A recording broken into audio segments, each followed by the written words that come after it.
여러분 감사 카드를 적어 보셨는지 모르겠습니다. 제가 이제 감사 카드를 적으려다 보니까 잘못 만들었구나 이런 생각이 들었습니다. 칸이 너무 적더라고요. 저는 적었습니다. 그리고 작년도 전년도 거를 또 이렇게 찾아보게 됐어요. 그랬더니 작년에 우리가 이 성탄절에 이 감사 카드 같이 했던 것 같아요. 그래서 작년 첫 번째 감사가 성탄을 맞게 하심에 감사합니다 였더라고요. 저는 그리고 여러 가지 감사한 것들이 있었는데 올해 좀 감사를 적다 보니까 또 나름 뜻깊고 정말 감사하더라고요. 그런데 우리가 감사해야 하는 이유에 대해서 참 많이 설교를 들었고 그동안에도 익히 알고 계실 줄 압니다. 성경에 보면 명령하고 있죠. 데살로니가전서에 보면 우리 한번 읽어볼까요? 시작. 항상 기뻐하라, 쉬지 말고 기도하라, 범사에 감사하라. 이것이 그리스도 예수 안에서 너희를 향하신 뜻이니라. 하나님의 뜻이라고 분명히 이야기하니까 우리는 감사해야 되는 건 맞죠. 누구도 여기에 이견이 없을 줄 압니다. 오늘 제가 묵상 기도할 때 낭독해 드렸던 구절인데요. 우리 시편 50편 23절 이 구절도 함께 좀 읽어보겠습니다. 시작. 감사로 제사를 드리는 자가 나를 영화롭게 하느니 그 행위를 옳게 하는 자에게 내가 하나님의 구원을 보이리라. 아멘. 네. 감사로 제사를 드리는 자가 하나님을 영광스럽게 한다는 거예요. 하나님을 높이는 데 있어서 감사만큼 중요한 것이 없다. 이렇게 고백하고 있는 것이죠. 그렇기 때문에 우리는 감사해야 되는 것 너무나 잘 알고 있습니다. 근데 제가 그 추수감사주의를 맞이하면서 묵상하다 보니까 알겠는데 뭔가 좀 더 정말 감사해야 되는 또 다른 이유가 있지 않을까 그런 생각이 자꾸 드는 거예요. 그래서 말씀을 이렇게 준비하고 하면서 그것에 대해서 참 계속 묵상하고 그랬는데 주님의 명령이니까 감사해야 하고 감사만큼 주님을 높이는 것이 없으니까 감사해야 되는 것 맞습니다. 그런데 이거 말고 또 다른 게 있지 않을까? 이런 좀 궁금증이 생겼어요. 오늘 이 읽어드렸던 우리 본문은요 역대상 16장에 나오거든요. 근데 이 역대상 16장이 어떤 내용이냐면 다윗이 왕이 됩니다. 다윗이 왕이 됐고 이제 그 빼앗겼던 법궤 하나님의 언약궤를 다윗이 안치하기 위해서 가져오는 그런 감사의 자리에 찬양의 자리죠. 왜냐하면 우리가 잘 아는 것처럼 역대상 13장에 보면은요 이 법궤를 가져오기 전에 또 하나의 사건이 있는데 그게 뭐냐면요 소가 끄는 수레에다가 이 언약궤를 옮겨오다가 어떤 일이 벌어지죠? 다윗은 좋은 마음으로 행했습니다. 네. 여기 보면 자 8절에 보시면 이렇습니다. 다윗과 이스라엘 온 무리는 하나님 앞에서 힘을 다하여 뛰놀며 노래하며 수금과 비파와 소고와 재금과 나팔로 연주하니라. 그러니까 기뻐했다는 거예요. 감사했다는 것이죠. 춤을 추고 막 찬양하는 것이죠. 하나님의 언약궤를 이렇게 성으로 가져오면서 너무나 기쁜 나머지 춤추고 노래하는 거예요. 그런데 기돈의 타작마당에 이르러서는 다른 성경에서 그 사무엘에서는 보면은 나곤의 타작마당이라고 기록되어 있는데 소들이 뛰므로 웃사가 손을 펴서 궤를 붙들었더니 어떻게 됐다는 거예요? 10절 함께 읽겠습니다. 웃사가 손을 펴서 궤를 붙듦으로 말미암아 여호와께서 진노하사 치심에 그가 거기 하나님 앞에서 죽으니라. 웃사가 무슨 나쁜 마음이 아니었을 거예요. 근데 하나님의 뜻대로 하나님의 명령대로 하나님의 방법대로 이 언약궤를 가져오질 않으니까 이런 불상사가 벌어졌고 그래서 오벳 에돔의 집으로 일단 거처를 옮기게 됩니다. 그리고 난 다음에 더 시간이 지나고 다윗이 이 역대상 16장에 보면 하나님의 방법대로 제사장들이 어깨에 궤를 꿰가지고 이제 가져오는 장면이 기록되어 있는 거예요. 그런데 그 전에 이 하나님의 언약궤를 빼앗기는 장면이 이 사무엘상에 기록되어 있습니다. 블레셋 사람들이 쳤더니 이스라엘이 패하여 각기 장막으로 도망하였고 사륙이 심히 커서 이스라엘 보병에 엎드러진 자가 3만 명이었으며 하나님의 궤는 빼앗겼고, 여러분 잘 아시죠? 엘리의 두 아들 홈리와 비느하스, 하나님을 업신여기고 하나님의 성전을 더럽혔던, 그래서 하나님의 그 성전에서 매춘을 일삼았더니 제사장의 두 아들이 하나님의 언약궤를 마치 우상인 것처럼 이 전쟁에 끌고 나가죠. 하나님의 언약궤 우리가 들고 나가면 우리가 승리할 것이다. 하지만 보기 좋게 대패해버리고 하나님의 언약궤가 블레셋에 의해 빼앗겨지게 되는 것입니다. 자, 사무엘상 7장 2절에 보면은요, 기랏 여아림에 들어간 날부터 20년 동안 오래 있은지라 이스라엘 온 족속이 여호와를 사모하니라. 이렇게 블레셋에 의해서 빼앗기고 난 다음에 20여 년 동안 이렇게 있는 거예요. 그리고 이 사무엘 그 7장 이후에 사무엘 8장부터 누가 등장하냐면요, 사울이 등장합니다. 이스라엘의 초대왕 사울이 등장하고 9장인가 8장 말미에 가서 사무엘이 사울에게 기름을 부어서 왕을 만들거든요. 그러니까 제가 무슨 말씀을 드리고 싶으냐면, 다윗이 왕이 되고 그 다음에 이 하나님의 언약궤를 가져오는 이 기간이 꽤 긴다는 거예요. 우리 다윗이 그 사울을 피해서 도망 다녔던 그 생과 사를 넘나들었던 기간이요, 한 달이 아니고요, 10달이 아니고 자그마치 10년이었다고 합니다. 10년 동안 자기의 장인, 왕인 장인을 피해서 계속 도망 다니는 거예요. 그리고 하나님의 은혜 가운데 이스라엘의 왕이 되고 통일을 이루고 빼앗겼던 언약궤를 가져오고 있는 이 장면이 기록된 것이 오늘 우리가 읽었던 역대상 16장 전체가 그 하나님을 찬양하는 것, 하나님께 감사하는 것으로 되어 있는데, 이 마지막 부분에 더 하나님의 그 은혜를 기록한 것이 오늘 우리가 읽었던 본문입니다. 그 10년 동안에 어떤 일이 있었냐면요, 사무엘상 그 21장에 보니까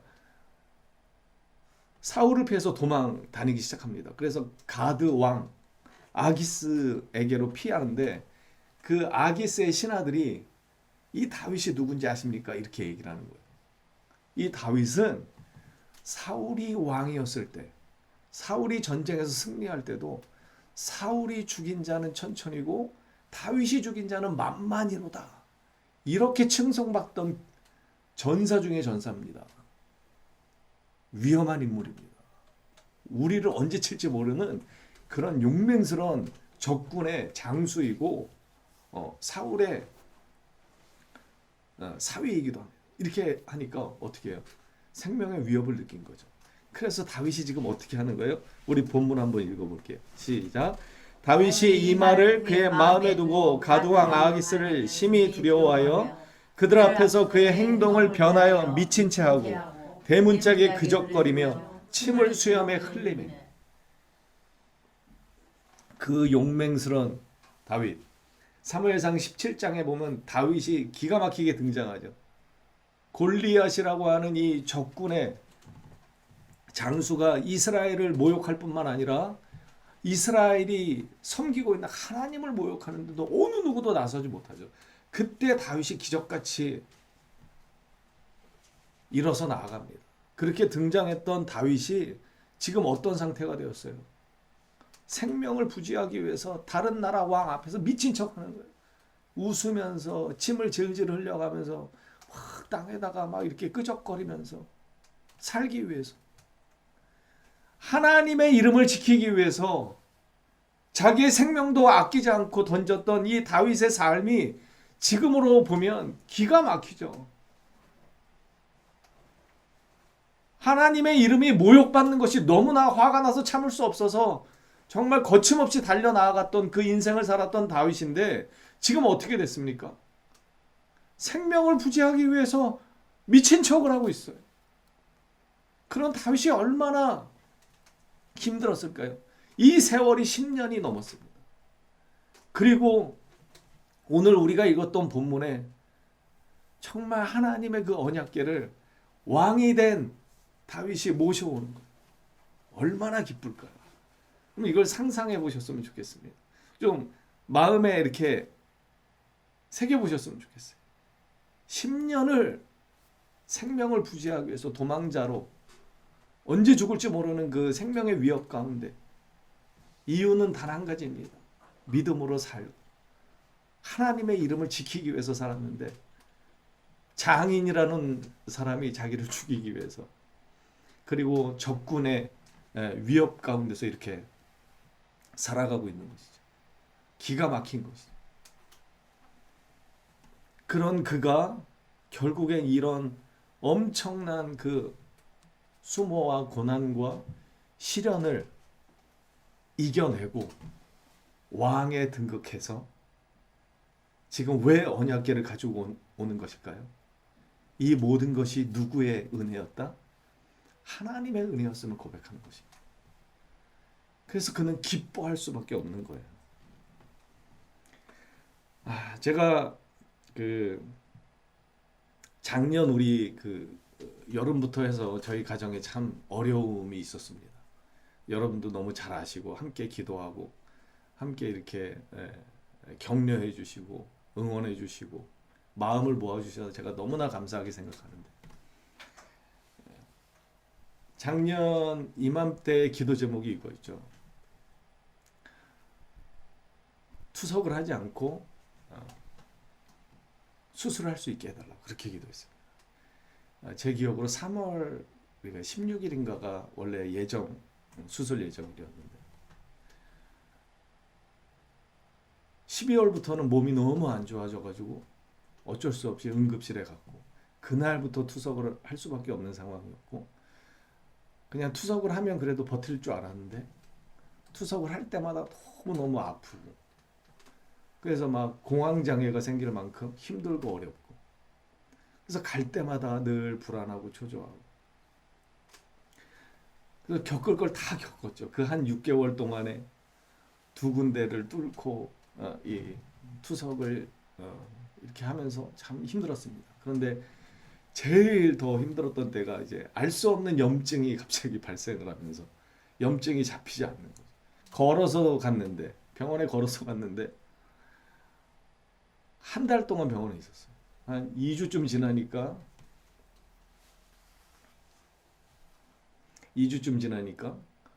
누워 있는 거예요. 앉아 있지도 못하고 누워 있는 상태가 된 거예요. 참 어렵죠. 그래서 제일 힘들었던 날이 주일이었던 것으로 기억합니다. 그래서 어느 날 주일이었는데 저희 사모가 주일날 아침에 같이 있으면 안 돼요. 근데 그 표정이요 너무 불안해하고 힘들어하는 거예요.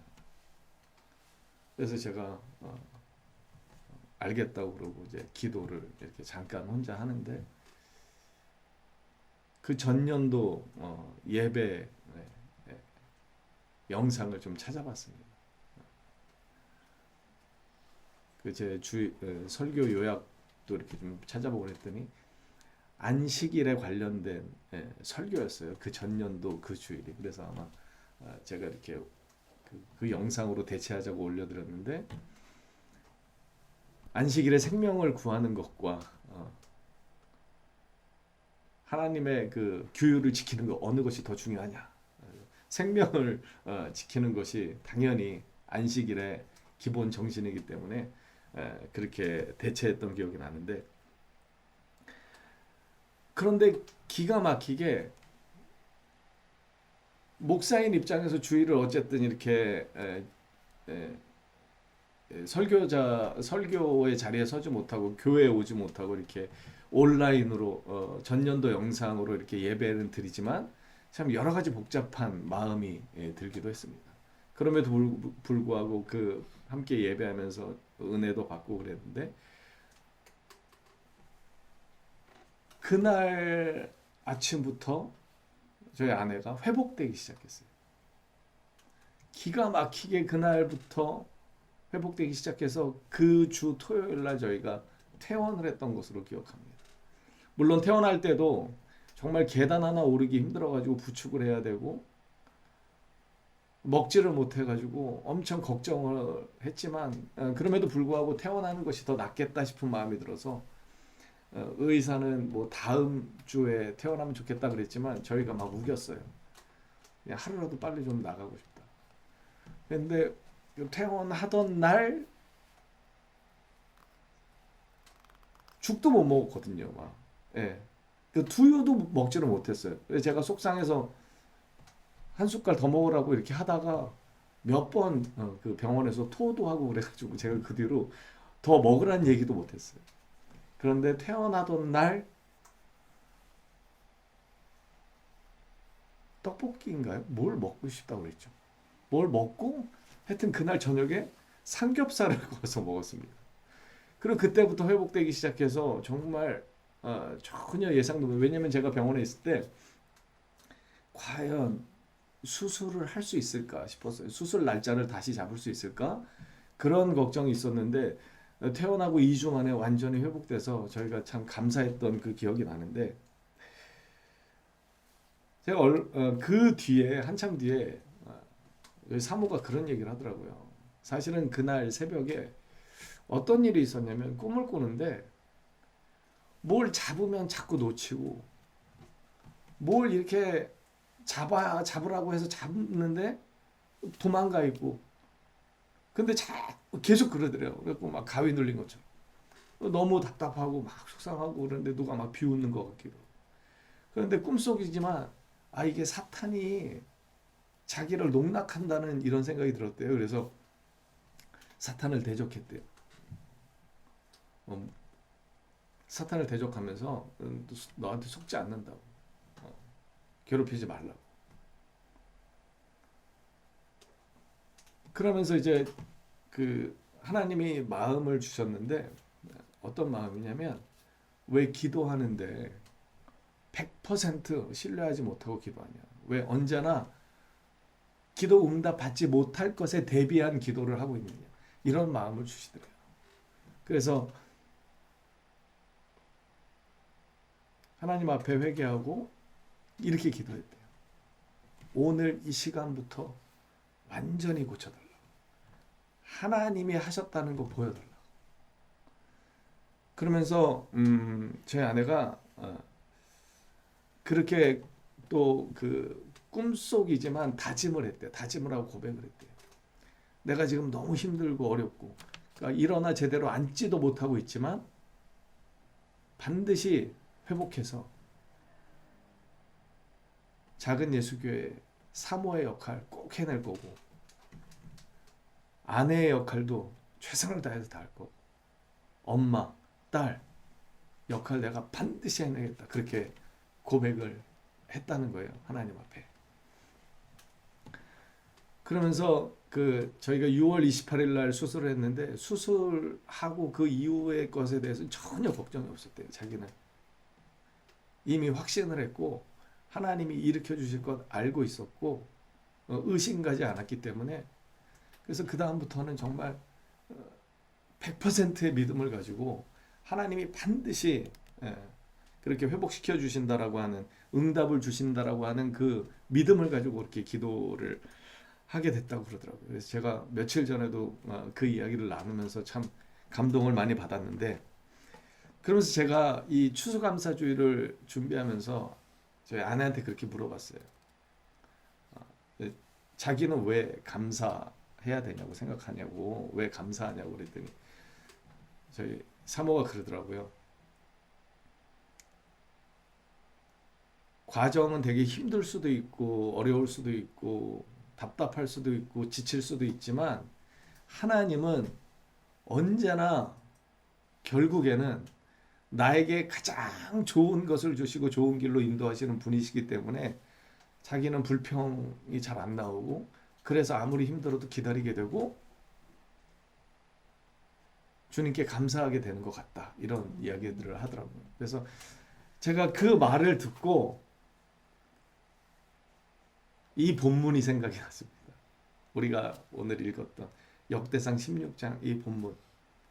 다시 말씀드리면 다윗이 하나님의 이름이 모욕받는 것이 너무나 견딜 수가 없어서, 그게 뭡니까? 하나님을 사랑하는 마음이죠.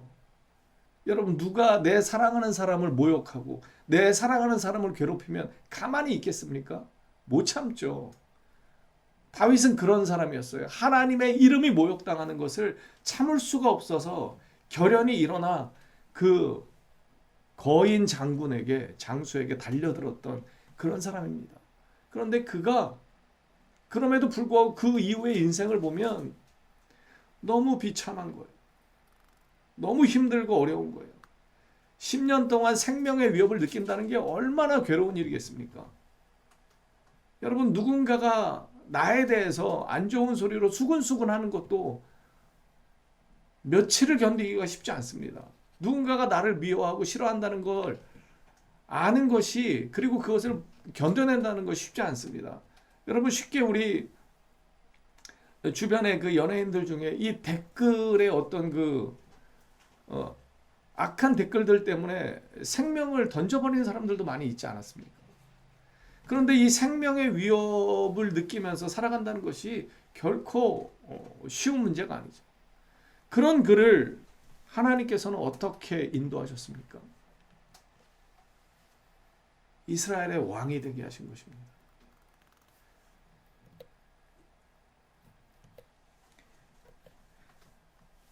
그리고 그가 마지막으로 고백하는 것이 오늘 본문의 34절인데요. 한번 읽어볼까요? 시작.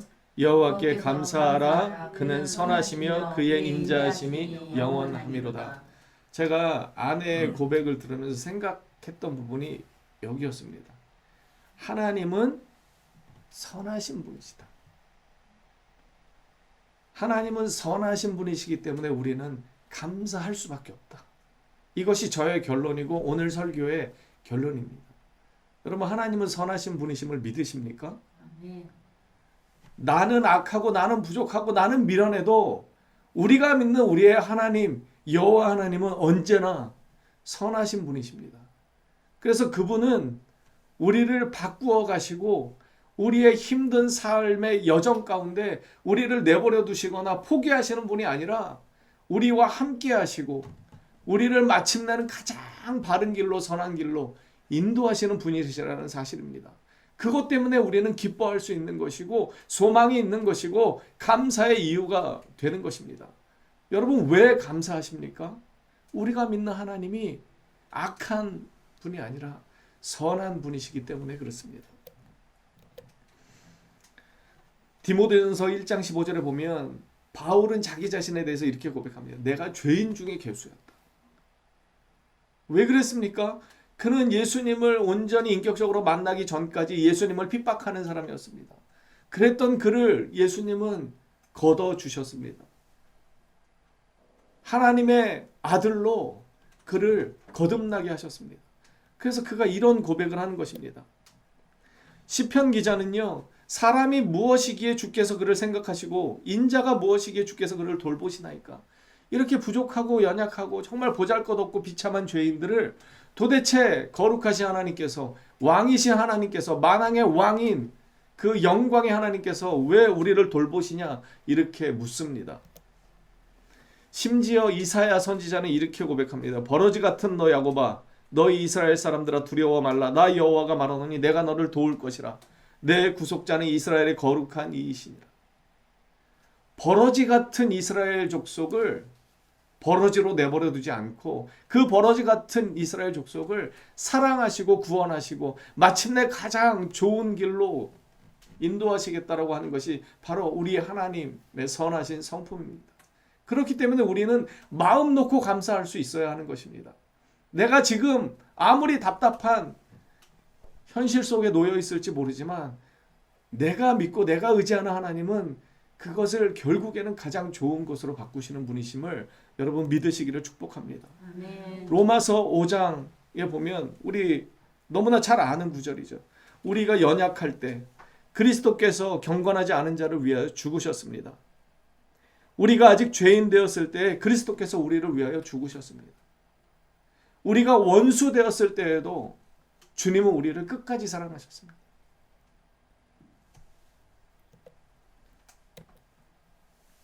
다윗의 이 23편의 시거든요. 여기 보면 여러 가지 감사의 제목이 나옵니다. 내게 부족함이 없기 때문에 감사합니다. 나를 쉴 만한 물가로 인도하시기 때문에 그는 감사합니다. 의의 길로 인도하시기 때문에 그는 감사합니다. 주님께서 함께 하시기 때문에 감사하고 주님께서 자기를 지키시기 때문에 감사합니다. 원수의 목전에서 상을 차려주시고 그 기름을 부어주시고 높여주시니 감사합니다. 그런데 6절에 가보면 이런 고백이 있습니다. 내 평생의 선하심과 인자하심, 하나님의 성품을 다윗은 고백합니다.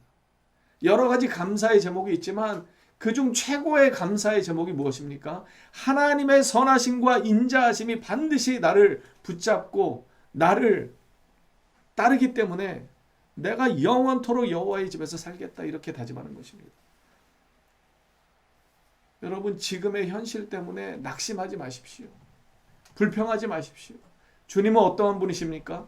선하신 분이십니다. 의로우신 분이십니다. 우리를 마침내 가장 선하고 안전한 길로, 바른 길로, 의의 길로 인도하시는 분이 바로 하나님이시라는 사실입니다. 그래서 우리는 감사해야 합니다. 나에게 먹을 것을 주셔서 감사하기도 해야 하지만, 나에게 환경을 바꿔주신 것에 대해서도 감사해야 하지만, 이 모든 것의 결론은 무엇입니까? 하나님이 어떠한 분이시라는 걸 우리는 알아야 합니다. 하나님은 선하신 분이십니다. 하나님이 선하시다는 것을 우리가 알고 그것을 정말 깊이 경험하면 경험할수록 우리는 주님만으로 만족하는 삶을 살 수 있게 되는 것입니다. 주님을 만나기만 해도 좋고 주님을 보기만 해도 좋은 인생, 그것이 진짜 믿음의 삶인 것입니다. 이것이 감사의 이유가 될 때 우리는 정말 주님을 더 뜨겁게 사랑할 수 있습니다. 여러분, 다윗이 그 어린 나이에 여호와의 이름이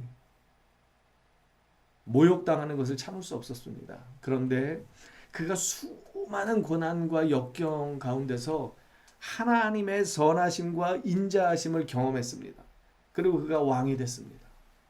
물론 그가 왕이 돼서도 실수하지만 그럼에도 불구하고 그가 끝까지 하나님께 회개하고 하나님을 붙잡고 하나님의 사람으로 살아갈 수 있었던 이유는 무엇입니까? 이 모든 역경 가운데 하나님의 선하심과 인자하심을 경험했기 때문입니다.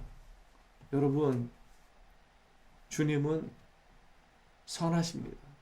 이 주님을 경험하시고, 그래서 이 주님과 함께하는 삶이 얼마나 복된 삶인지를 오늘 이 시간 특별히 깨닫고 어떠한 상황에서도 주님의 선하심과 인자하심을 기대하며 그 주님을 찬양하며 살아가는 우리가 되기를 간절히 소망합니다.